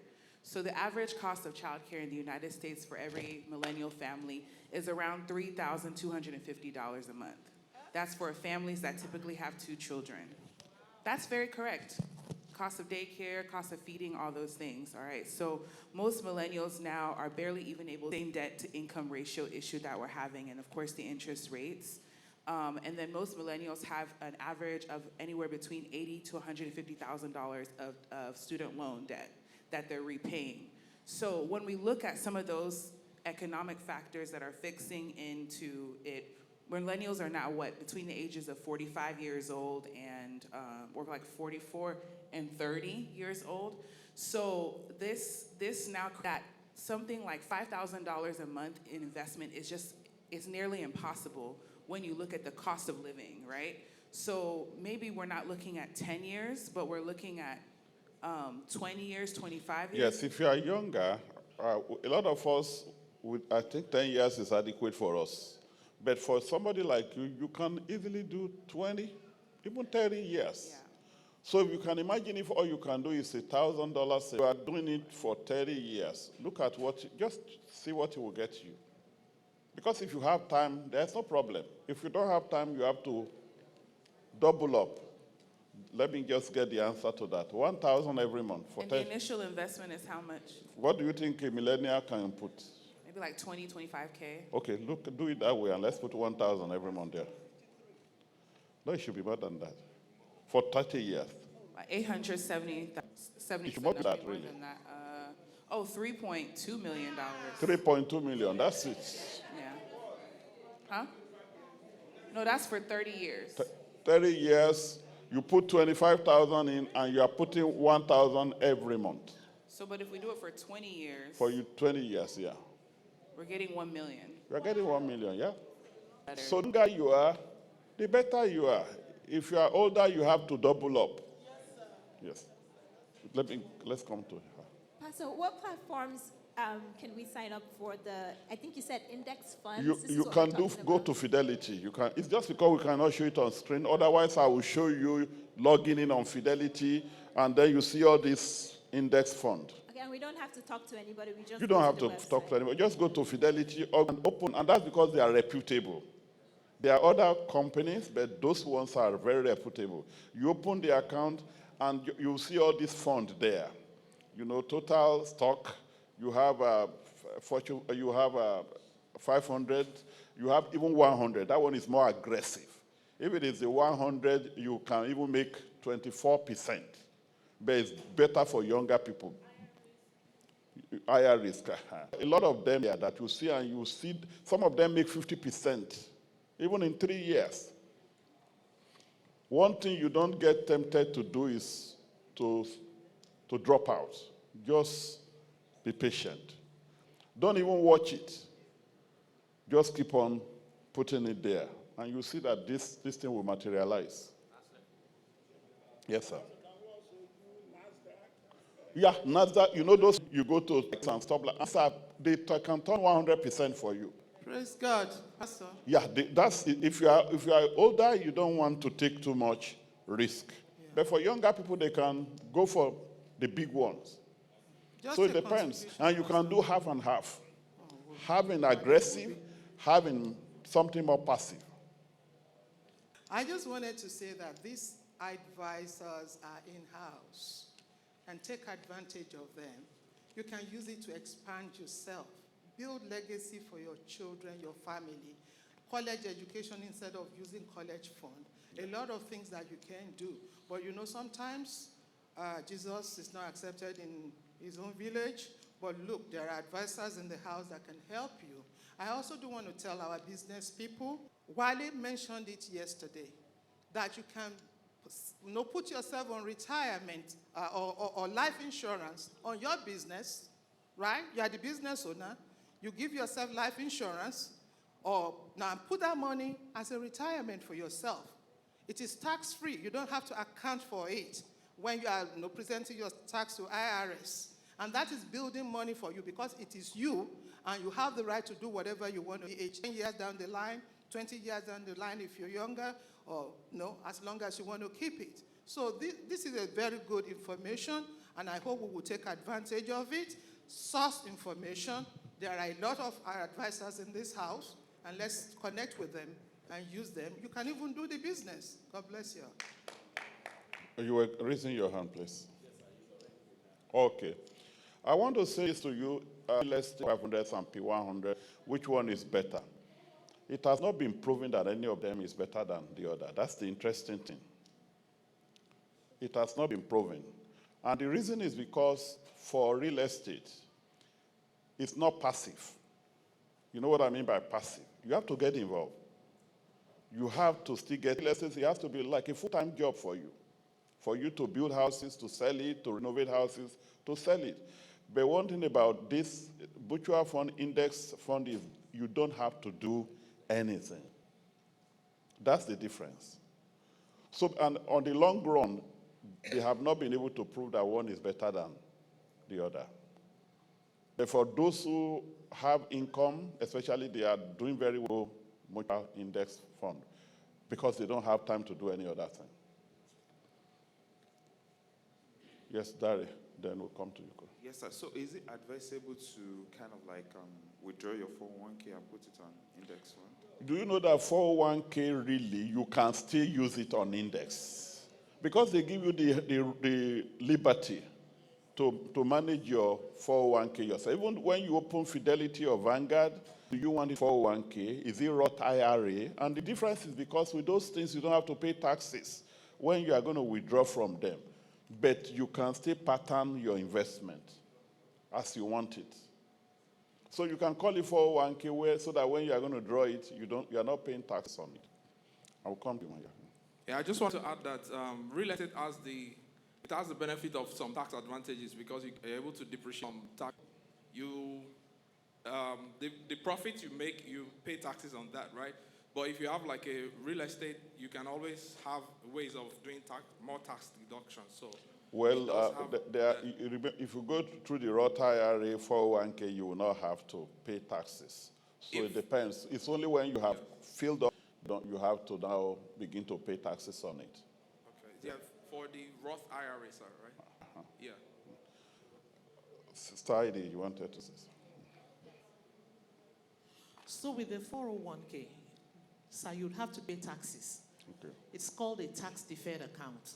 Okay. And you cannot even access it until you're 59 and a half. If you do, you're going to pay a penalty.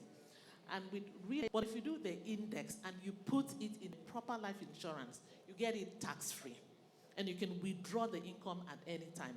And if it's in a mutual, if you're actually doing an index with a money manager, Vanguard and all those people, you're going to not only pay them management fees, but if it's in a 401k, you'll still take tax advantages. What is the tax? That's the whole idea of doing index. So we have your life insurance where you can pull it out at any time without paying taxes. And so I just also want to say that I believe that the index is advantageous over real estate. real estate, I mean, for those of us who've lived here a little longer, 2007, there was such a bust that house prices really, came down and there was no value to it. Whereas your index is of the market. Well, I would not agree with you that it's better than real estate. It's just preference. It's preference. Because I can tell you, the real estate is for man too. We are not going to talk about that here. We are not going to be tempted to deal with that here. Yeah, all right. It's normal. One thing I want to add is the biggest thing that we should take away from this is diversification. Yeah. You cannot just stay one and hold on to one. You have to. The biggest way to create wealth is to diversify. And you can balance how you started. You can start from somewhere. You can get some of that money, invest into real estate. You can do all those things. The biggest way to create wealth, that the high income, to diversify your real estate is good. Indexing is also good. Yeah. Yeah, Pastor, are you going to touch on life insurance? Because I remember, I always refer to. That was when we joined the church. That was when you thought about life insurance. Blah blah blah. So I got one for me. They tricked and put me on 10 years, and I outlived it. So at this age now, what kind of life insurance can I get? We have to know the reason for life insurance. Life insurance is to kick in case you die early, so that your family can be cared for. Yes. Yeah. But you will get to a point, and that's the point we want to get to, where you don't even need it. Because when you are loaded, what do you need? They are expensive. And I'll tell you, get term life. Because what you are doing is you are protecting your family while you are building your wealth. You understand now? And I would say if you had gotten it earlier, maybe you will get it for 30 years, which is more than enough. But I mean, even right now, it's expensive. Because if you are going to be able to say, well, I want to also save money with it, you just realize that they are eating deep into this money. At the end of the day, you just realize that in 10 years, you look at your savings, it will be $4,000. And you have been putting a lot of money into it. So I would say that even if it is 20 years now, you can still get. Well, because I'm not an insurance person, so it's some pay. But let's know the reason is to be able to take care of your family in case anything happens. Yeah. So, but then you start to build your wealth so that you can take care of yourself along the line. All right.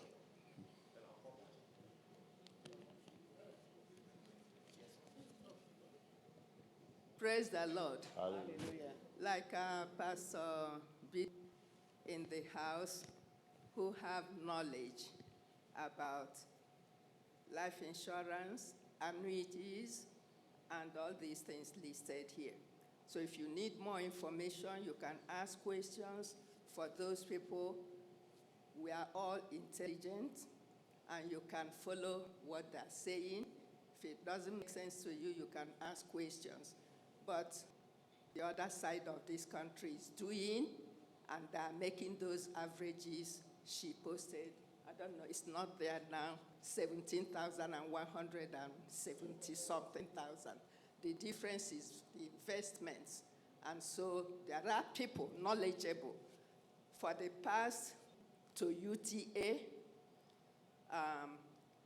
lectures on topic like the truth about life insurance and so on. I still have my slides, and they invite me, except that last year I told them I wasn't coming. So what I'm trying to say is, it's not just me, it's not just Pastor Beatrice, there may be other people who are knowledgeable, licensed, and they can walk you.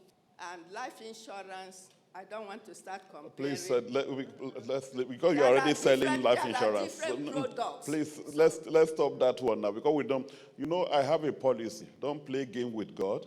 Don't play game with the people of God, and don't play game with the church of God. I do not sell anything to anybody in the church. So what I'm telling you is you don't have to give anybody any money. Arrangement is okay, but for what I'm telling you, you don't need to spend any money. Go there yourself, and get it done on your own. So don't say that pastor said you should go and buy annuity somewhere. I'm not saying that. I'm just telling you, go to Index, go to Fidelity, go to Line, open the account yourself, put the money there. And all you need to do, because we can't use, this time it's too little, the YouTube you're saying. What are the percentage? Is it $2 per 1,000? You know which one is cheapest for you. But please, this is not to solicit for anybody. I just want you to understand, I don't want to, and I don't want to put down any business. I want you to just go there, do it yourself, your own. I think it's clear. All right. God bless. You wanted to ask a question? Thank you so much for this valuable information, sir. I just had a point that I wanted to bring up when she brought up the racial equity gap or the wealth gap regarding race in the United States. I think it might be actually worth for you to take the time to actually do some research on that, because the United States, typically, an average white family has an average net worth of $400,000 because 400 years of this country was built on slavery. So the wealth of the white man was built on the enslavement of black people in the United States. So that wealth gap that we see has to do with black Americans and white Americans. But we have a different type of wealth gap as migrants. And the wealth gap comes from the survival strategy that one has to go through prior to this, which means that we have an advantage over black Americans in the United States. And so as much as that may be a statistic, it actually does not directly apply to us if we can do it. Because the average migrant in the United States needs an average of 8 to 10 years to settle economically in this country. That's huge. If you think about a 400-year disadvantage of a black American versus an 8 to 10-year greater advantage, and you see that, you're beating yourself up that, oh, I'm wasting my money. No, you have the advantage. Most of us in here don't even have student loan debt. Think about it. Most of you don't have land debt, owner debt, a property owner debt. You haven't had to bury multiple family members, and you're not paying a lease on a plot of land over there to bury family members. So we have a higher black American counterparts. That is very true. And please don't forget what I just said. You make money, 50% ratio of expenses, saved 20%, save 10%, give 10%, tithe 10%, invest 20%.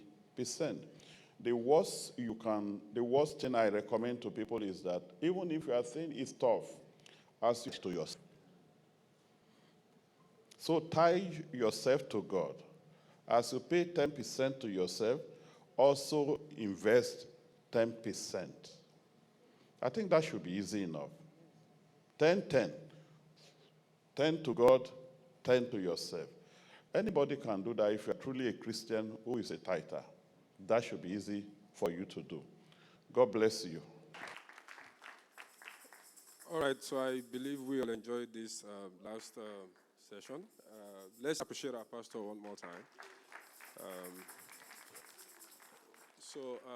It's time for the exhibition. I'm going to go about it this way. So pastor will take the lead. He will take us around each of the exhibitors' stand. And okay, so let it started in this church for the entrepreneurs. Information about this will come to us very soon. So if you're a business owner or you want to become a business owner, you might have to consider joining the fellowship. We'll come together and